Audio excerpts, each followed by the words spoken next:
안녕하세요, 배짱 있는 개미입니다. 오늘은 어제 예고했듯 팔란티어에 대해서 이야기 나눠보겠습니다.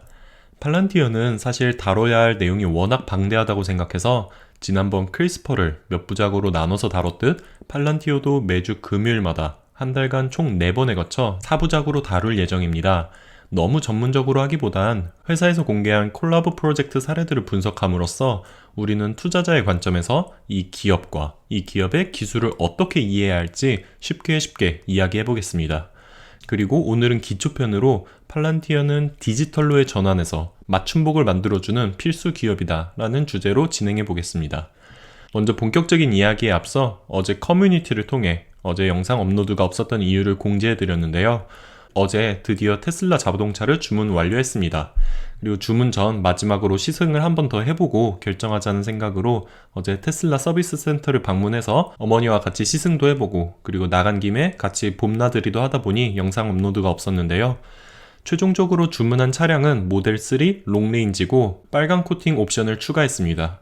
그리고 이 차는 제 차는 아니고 저희 어머니 차입니다. 그리고 저는 적어도 만 30세까지는 자동차 없이 생활한다는 원칙이 있어서 아직은 돈을 쓰기보단 돈을 모으고 투자하고 있고 계획대로 23년에 사이버 트럭이 출시된다고 하면 그 해가 제가 만 30세가 되는 해여서 그때 아마 사이버 트럭을 사지 않을까 생각은 하고 있고 그래서 예약만 걸어놓은 상태입니다. 다시 차량 주문 얘기로 돌아오면 빨간 코팅 외 다른 옵션은 추가하지 않았고 업체 측에선 이제 주문에 들어갔으니 올해 말 혹은 내년 정도에 인도 가능할 것이라고 얘기하더라고요. 그나마 빨간 코팅 옵션이 워낙 유니크하다 보니 상대적으로 빠르게 한국에 도착할 수는 있지만 보다 중요한 건 보조금 소진 여부 그리고 소진됐을 시 추경 여부에 따라 인도 시기가 결정된다고 해서 일단 마음 편하게 충분한 기다림의 시간을 가져야 할 것으로 생각하고 있습니다.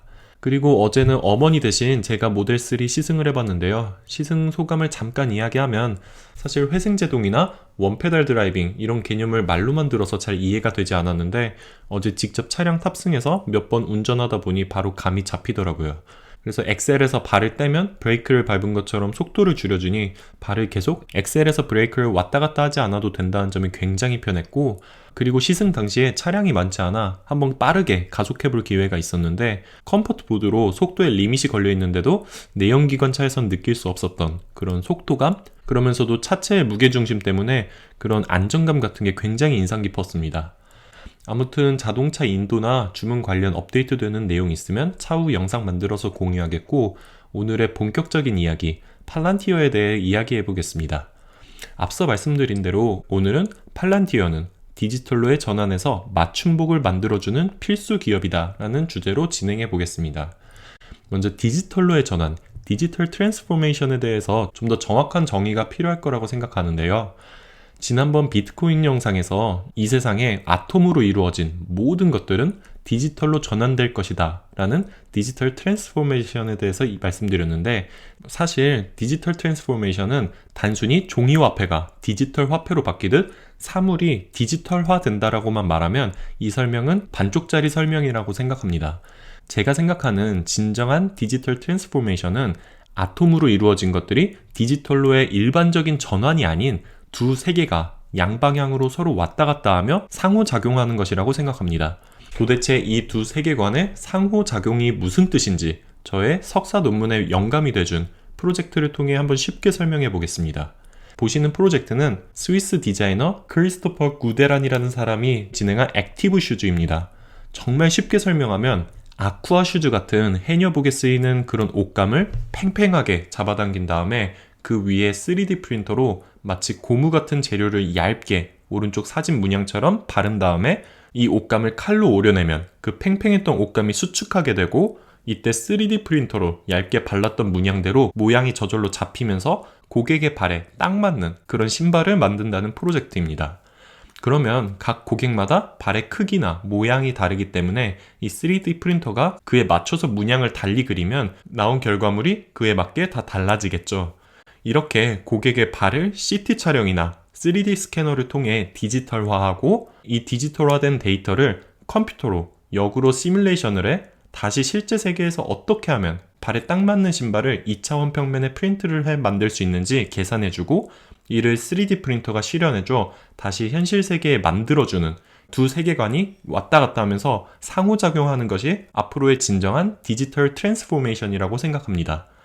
그러면 이런 새로운 기술에 신기함에 취하지 말고 이 기술이 왜 필요한지 그 필요성이 중요하다고 매번 영상에서 말했는데, 이런 디지털 트랜스포메이션이 필요한 이유를 본 프로젝트를 예시로 설명하면, 앞으로는 개인의 발에 딱 맞는 신발을 만든다고 할 때 사람들 발을 측정하고 이에 맞는 옷감을 오려서 다시 바느질해서 만드는 과정 없이 한 번에 3D 프린터로 프린트하듯 만들어낼 수 있고, 그래서 맞춤 신발 제작에 드는 시간과 노력을 줄일 뿐만 아니라 제작 과정에서 발생하는 혹은 낭비하는 옷감이 줄어들어 제작 비용을 절감할 수 있다는 가능성을 제시할 수 있습니다. 디지털 트랜스포메이션이 된 4차 산업시대에는 기존의 3차 산업시대에서는 어려웠던 개인에게 꼭 맞는 맞춤 제품을 저비용, 단기간에 쉽게 만들 수 있다고 생각합니다. 그리고 나중에 3D 프린트 기업 리뷰에서 자세히 얘기하겠지만 4차 산업 속에서 디지털화된 정보를 현실 세계로 다시 끄집어 올 수 있게, 즉 실현 가능하게 도와주는 연결다리 역할로서 3D 프린터가 사용될 거라고 생각합니다.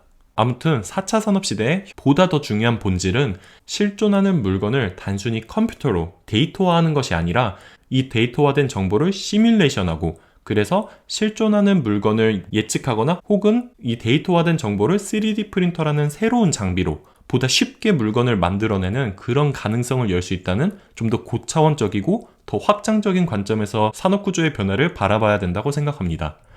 여기에서 조금 옆길로 세면 이런 아톰으로 된 것을 디지털로 전환해 시뮬레이션을 돌려보고, 그래서 실제 세계의 것들을 예측한다고 말씀드렸는데요. 물건이 아니라 한 사람을 디지털로 전환해 시뮬레이션 돌려보면 이 사람이 다음에 무슨 말을 할지, 어떤 생각을 할지, 어떤 병에 걸릴지도 알 수 있지 않을까요?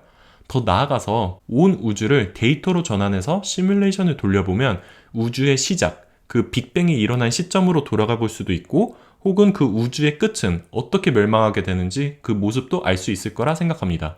한 번 더 나아가면, 그러면 혹시 지금 우리가 사는 이 세계는 진짜 세계가 아니라 먼 미래의 인류가 컴퓨터 시뮬레이션을 돌리고 있는 가상세계 속 우주고, 그리고 우리는 그 시뮬레이션 속 한 인간일 수도 있지 않을까요? 무슨 허무맹랑한 소리냐고 말씀하실 수 있지만 이런 생각에 크게 공감하고 있는 사람이 바로 일론 머스크입니다. 일론 머스크는 99.99999% 확률로 우리는 실존하는 인류가 아니라 먼 미래에 인류가 만들어 놓은 양자 컴퓨터 속 가상인물이라고 생각하고 있습니다. 우리가 디지털 트랜스포메이션이라고 가볍게 이야기하지만 먼 미래에 우리가 만든 양자 컴퓨터로 우주나 사람을 포함한 모든 것들을 시뮬레이션 해볼 수 있을 거고, 그러면 그 시뮬레이션 속 인류가 또다시 양자 컴퓨터를 만들어 우주를 또 시뮬레이션 해보고, 그러면 그 안의 캐릭터가 또 시뮬레이션 해보고, 이런 식으로 우리는 한 프로그램 속 캐릭터일 뿐일 수도 있습니다. 다시 본론으로 돌아와 이런 디지털 트랜스포메이션 과정에서 아톰으로 이루어진 현실 세계와 디지털화된 정보는 각기 다른 세계에서 같은 성질로 존재하기 때문에 쌍둥이라고 하고, 그래서 쌍둥이의 영어 트윈을 써 디지털 트윈이라고 말합니다. 이 디지털 트랜스포메이션과 디지털 트윈이라는 두 개념을 가지고 본격적으로 팔란티어가 2016년부터 진행한 한 프로젝트를 이야기해 보겠습니다. 제가 오늘 소개할 프로젝트는 포뮬러1에서 벤츠와 절대적인 쌍두마차인 페라리와의 콜라보입니다. 넷플릭스의 포뮬러1을 보면 경주에서 우승하기 위해 얼마나 많은 자동차 및 데이터 엔지니어들이 자동차를 분석하고 시뮬레이션 하는지 알 수 있는데요.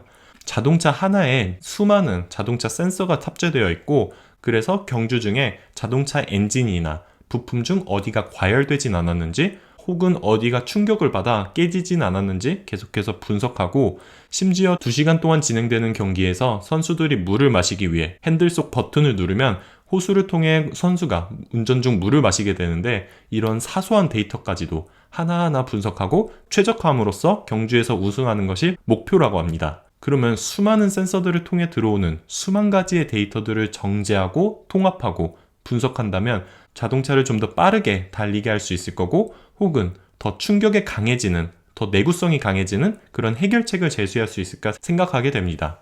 그래서 이때 팔란티어의 파운드리 소프트웨어를 사용해 최적화된 솔루션을 찾아보고자 시도했습니다. 그래서 홈페이지에서 홍보하듯 타사의 포뮬러 엔지니어들도 기존에 있는 소프트웨어를 사용해 자동차의 센서를 통해 들어오는 많은 정보들을 분석하지만, 문제는 많은 소프트웨어들이 일관화된 솔루션을 제시하고 있다 보니 사용하는 회사들의 결과물이 유사해지고 차이점이 없다는 그런 문제가 생겼다고 합니다.